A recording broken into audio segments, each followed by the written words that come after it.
Everybody's talking about Aaron Rodgers. The Rodgers. Will he be traded? Will he retire? Will the Packers somehow convince him to return to the team next year? Phil, they're all missing the point. What's the point, Scott? What are his politics, and how does that shape what we think about him in this whole debate? I think people think they understand Aaron Rodgers' politics. I think there's a lot of assumptions about his politics. But we're going to dive deep into the real politics of the real Aaron Rodgers today. And we might even compare him to Brett Favre, who endorsed Donald Trump last year. So maybe the argument is, depending on your political persuasion, either Aaron Rodgers or Brett Favre is the greatest Packer quarterback of all time. I'm getting that vibe from Facebook and Twitter.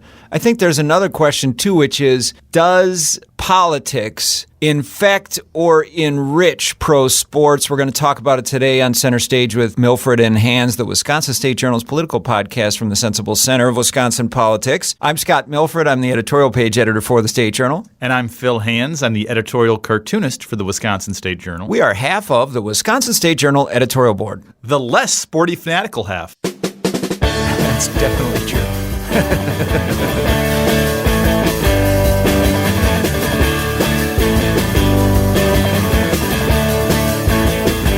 Phil, first I have to say it's nice to see your face and your fresh haircut. We have not been in the studio podcasting in, what has it been, more than a year? More than a year. I'm going to sound really good today. I can never quite figure out how to get the audio to sound right on my home computer. I wasn't smart enough to go hide in a closet like some people did when they were podcasting.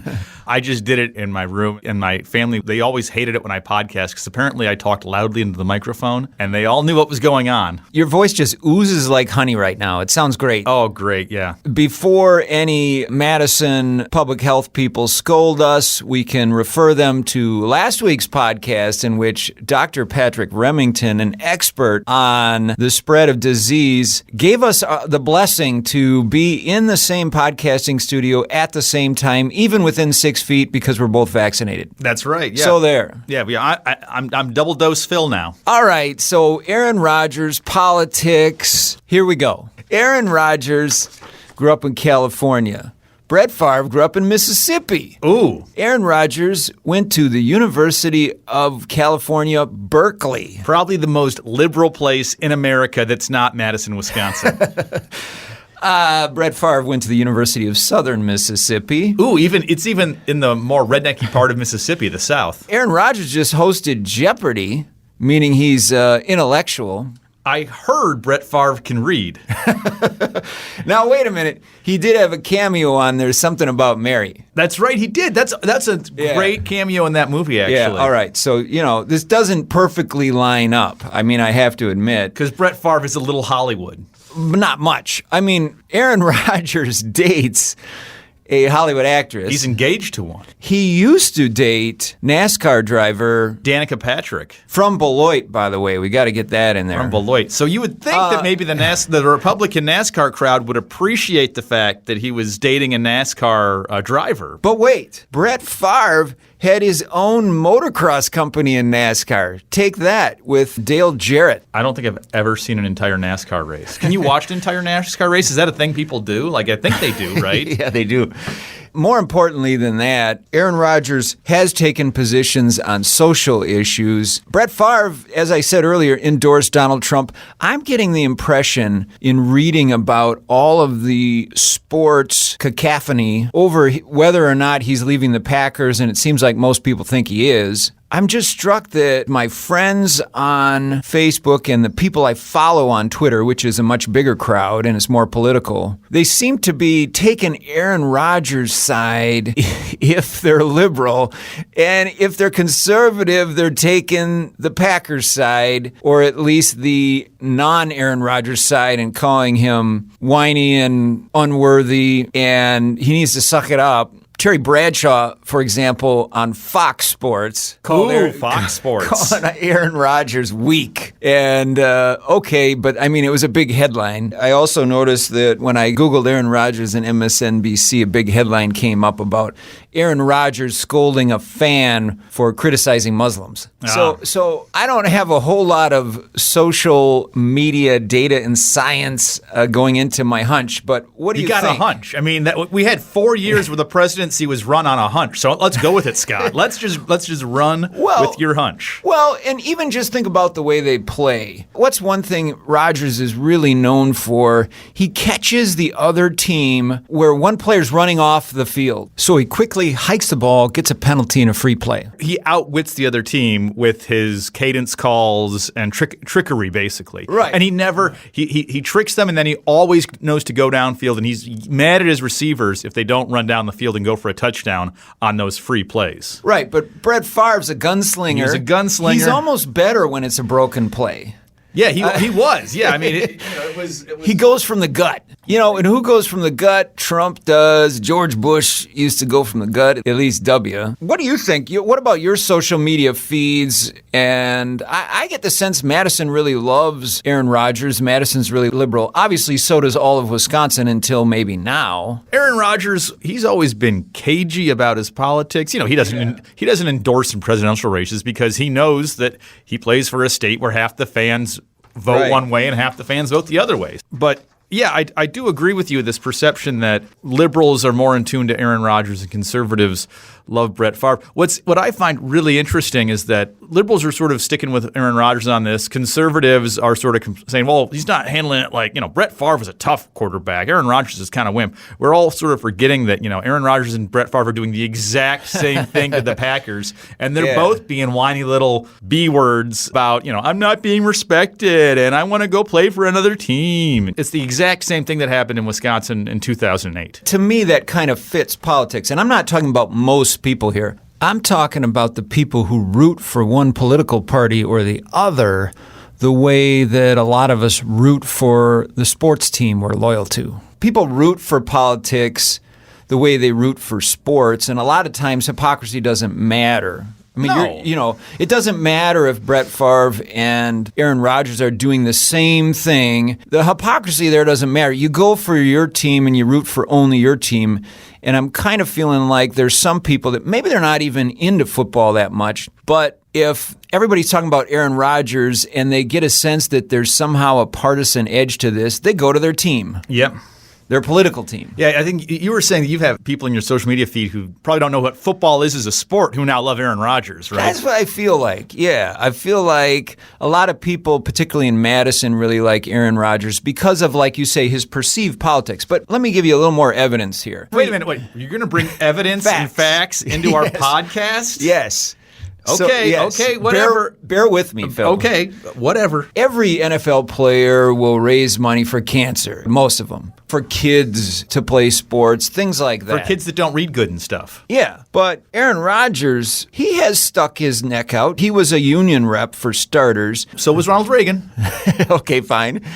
He criticized the NFL over the Kaepernick thing and said that Kaepernick was not in the league because he was protesting. And then Aaron Rodgers also locked arms in solidarity with Packers on the sidelines. Some fans didn't like that. Yeah, and Rodgers had good reason to hate Kaepernick because Kaepernick made us look foolish on more than one occasion. I was at the playoff game at Lambeau, that one that was so cold, and Kaepernick beat us there. I hated Kaepernick. I hated Kaepernick so much for a while because he just made us look silly. All right, let me keep going. Aaron Rodgers is one of the celebrities that signed the petition earlier this year urging Joe Biden to shut down the Dakota pipeline. Oh. That's the pipeline between the Dakotas and Illinois. That's a political issue. That's a pretty hot button issue. Is known for. Mr. Jeopardy has criticized the politicians, albeit including California's governor, for the double standards on these COVID things. Oh, yeah. Basically said we should follow the science. Unfortunately, saying we should follow the science is not a conservative position right now. Earlier this year, Aaron Rodgers gave $500,000 to the Barstool Fund to help small business owners. He was mad that the politicians were failing to rapidly distribute aid. I suppose that you could look at it various different ways. Back in 2017, he told On Milwaukee that he doesn't identify with a political party, but he did say that he believes passionately about climate change, human rights, and civil liberties, and he doesn't think those should be partisan issues. They are. They are. Washington Post had an interesting story on him in 2018 about his support for an organization calling attention to conflict over minerals in the Congo. I thought their headline was kind of interesting. It said, "The careful and often subtle social activism of Aaron Rodgers, NFL's biggest superstar." So he's been sometimes called out, like in The Nation during Act 10. The Nation, which is a left-wing publication, really wanted him to go after Scott Walker. Understandably, because his voice would carry a lot of weight. And he didn't really come through for them. He visited the Dalai Lama in 2018. Totally illiberal. I do not see Brett Favre doing that. No. He actually grew up in a religious family, but in 2017 told ESPN that he had dropped any affiliation to organized religion. And also in 2017, he gave $50,000 to the Legal Action of Wisconsin. That's legal aid for poor people. That's a little different than helping kids with cancer. So you've laid out a case here, which is good enough for anybody who's got a hunch to say that, yes, Aaron Rodgers is totally illiberal, and after he retires from the NFL, not only is he going to host Jeopardy, he's going to host a show on MSNBC. Or if he sticks with the Packers, he could run for U.S. Senate. There's a lot of people going in against Ron Johnson. That's a winning ticket, right? Oh, it was a winning ticket before he started whining about it not being appreciated by the Packers. Yeah, it's starting to feel like he's going to have to run for U.S. Senate in California. He'd probably prefer that anyway. Do you think I'm reading too much into this Rodgers left, Favre right thing? I don't think so at all. No, I think you're right. And Favre, he endorsed Donald Trump, so clearly you know where he stands on the political spectrum. And he's a hunting and fishing kind of guy. He's more of a rural guy. Rodgers is a glamorous urban guy. Not in Green Bay. I don't want to say, no offense, Green Bay, but you're not glamorous and urban. He does not live year-round in Green Bay. Earth-shattering bulletin here. Not only just beyond Rodgers and Favre and this little rivalry. Well, and they're buddies. We had a story in the paper today about that they talk a lot and they're friends. Yeah, they're not rivaling each other, but there's camps in Wisconsin of who's the greatest quarterback of all time. Yeah, and Bart Starr gets ignored completely in these discussions. You know, politics has creeped into a whole lot of sports. There are people who claim they don't watch the NFL anymore. I'm not sure I buy it entirely. Yeah. Over the kneeling for the national anthem and such like that. And I've heard conservatives say that about the NBA because they wear words on the back of their jerseys about equality and Black Lives Matter. And of course, Major League Baseball just pulled out of Georgia based on a Republican-backed voting laws. The only sport that's safe to watch right now, if you're a conservative, is hockey, which is a socialist Canadian sport. Yeah, but they fight, Phil. Or maybe soccer. They're real men. Soccer, which is even more socialist. I mean, first of all, look at who plays professional sports. It's a lot of young people. Young people are generally more liberal than old people. There's a lot of people of color playing sports. Yeah. People of color are generally more liberal. So it's not a surprise to me that you get these teams full of black men in their 20s and we're having a racial reckoning. And we shouldn't be surprised that they want to use their platform, however modest it is from being an athlete, to get their message across. I agree with you. It seems, though, like, say, 10, 20 years ago, there was often a cry in places like Madison that we pay a guy to hit a baseball, $10 million, and then we pay a school teacher, we can't pay them $60,000. That is totally a Madison sentiment. But nowadays, not so much. I feel like it's flipped a little bit where the argument I used to make when I would hear that is, yeah, but they're still employees and they entertain people who pay them money. And you know what? Their bosses are making way more than that. So don't they deserve a piece of that? Yeah.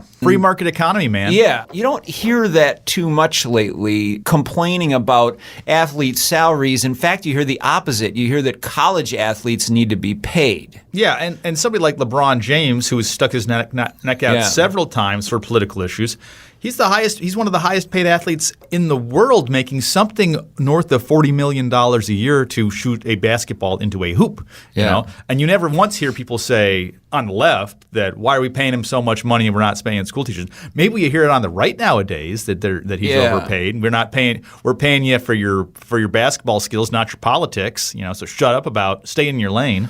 Well, and how about that? I mean, I don't really care if a professional athlete wants to state their political opinion. I'm happy to root for a team I love and a player I respect how the player plays, regardless of what their politics are. I don't think a lot of people necessarily can do that if you're really a partisan person. Same way, like I can go to any fast food restaurant. I can't keep track of all of which home improvement store am I supposed to go to? Yeah. Oh, that's right, because Menards is conservative and Home Depot is liberal. Except now they don't like Home Depot because they didn't do enough on the Georgia voting laws, so they got a backlash. I believe strongly that politics is important and public policy is important, democracy is important. But I'm friends with people no matter what their politics are. I go to a restaurant no matter what the politics are. I buy a door for the back of my house somewhere regardless of what the owner of the place is left-wing or right-wing. I'll give you my example, Scott. So one of my favorite baseball players of recent history is a guy named Magglio Ordonez, played for the Detroit Tigers and the White Sox. He was buddy-buddy with Hugo Chavez. He's mayor of a town in Venezuela now, and he's a total Chavista. I mean, he's basically an authoritarian, socialist authoritarian. But he's a great baseball player. He really hit a baseball. I mean, he had some of the best years I've ever seen as somebody play as baseball. And he has fun quotes that he says. He's an engaging guy. So despite the fact that I disagree with him completely on politics and think that his politics are actually dangerous for the world, I still enjoy watching him play baseball. I'm not going to root for Vladimir Putin if he's the shortstop on the team. That's probably a pretty lousy team if they got Putin playing shortstop. I'm just saying, I know I have my limits. I mean, we did a podcast a couple years ago where I was saying how down I was on Ryan Braun because of the doping thing, for example. So to me, that was cheating in baseball, and I had an issue with that. I kind of came back around with him after he took his punishment and started playing, apparently, really well without taking any enhancement drugs. So I have my limits. I'm just saying generally, I don't mind if somebody wants to take a knee before a game and make a statement. Okay. And I don't mind the player remember Clay Matthews on the Packers? He used to stand there prominently with his hand over his heart while some other player was taking a knee. Fine. Go ahead. And then the game starts and we move on. I have no qualms with athletes making a stand and getting their point across. And it's a game, too. I mean, it's just a game. And pro athletes are sometimes elected to public office. Lynn Swann of the Steelers ran for Pennsylvania governor once. There is some power with that platform, and that's fine. I mean, like you said, Ronald Reagan was an actor, and he became a politician. On the left, you have Al Franken? Yeah, exactly. SNL comedian. Right now, they're thinking of having Matthew McConaughey's thinking about running for governor. Hey, we've even talked about Phil Hands running for Secretary of State of Wisconsin. Yeah, and Phil Hands has trouble going to the grocery store. He gets recognized so much. But back to Aaron Rodgers. I'm actually really optimistic. Remember how much Wisconsin hated Brett Favre? We hated Brett Favre.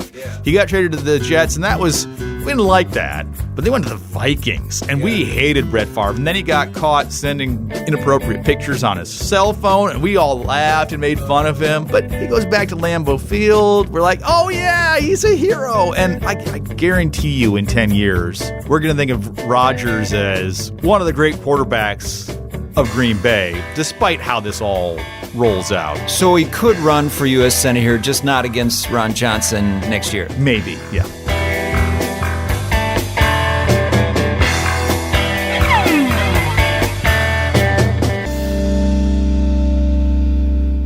Our theme music is by Tube Tester.